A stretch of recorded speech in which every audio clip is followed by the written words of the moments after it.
حضرت یعقوب علیہ السلام کا ملک الموت کے ساتھ بھائی چارہ تھا۔ ایک دن ملک الموت حاضر ہوئے تو حضرت یعقوب علیہ السلام نے فرمایا کہ تم ملاقات کرنے کے لیے آئے ہو یا میری روح قبض کرنے کو آئے ہو؟ اسرائیل نے کہا کہ میں صرف آپ سے ملاقات کے لیے آیا ہوں، روح قبض کرنے کے لیے نہیں آیا ہوں۔ حضرت یعقوب علیہ السلام نے فرمایا مجھے آپ سے ایک بات کہنی ہے۔ انہوں نے کہا کہ بتائیے آپ کو کون سی بات کہنی ہے؟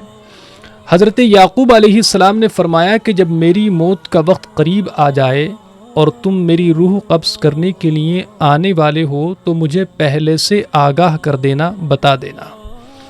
ملک الموت نے کہا کہ بہتر، میں اپنے آنے سے پہلے، اپنی آمد سے پہلے آپ کے پاس قاصد بھیجوں گا۔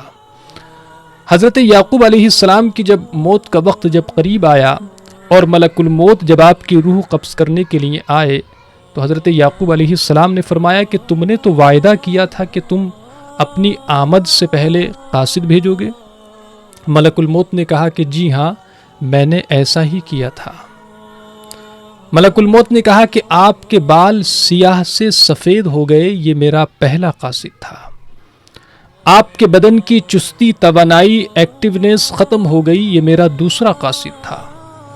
آپ کا بدن بعد میں جھک گیا، کمزور ہو گیا، یہ میرا تیسرا قاصد تھا۔ اے یعقوب علیہ السلام، ہر انسان کے پاس میرے بھی 3 قاصد آتے ہیں۔ یہ حکایت، یہ واقعہ بڑی ہی سبق آموز ہے اور یہ ہمیں درس دے رہی ہے، نصیحت دے رہی ہے کہ ہم اپنی زندگی جو ہے وہ غفلت میں نہ گزاریں، اپنی زندگی کو شعور اور بیداری کے ساتھ گزاریں۔ اللہ تبارک و تعالی نے ہمیں جو یہ زندگی عطا فرمائی ہے، اللہ نے یہ جو جوانی عطا فرمائی ہے، اس کا مقصد صرف یہ ہے کہ ہم اللہ تعالیٰ کی اطاعت و فرما برداری میں، اللہ کی عبادت اور ریاضت میں اپنی زندگی کو گزاریں۔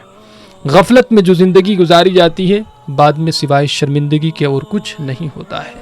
تو غفلت سے باہر آئیں، اپنے اندر شعور اور بیداری پیدا کریں، گناہوں سے بچیں، اللہ کی عبادت اور ریاضت میں زیادہ سے زیادہ اپنا وقت لگائیں۔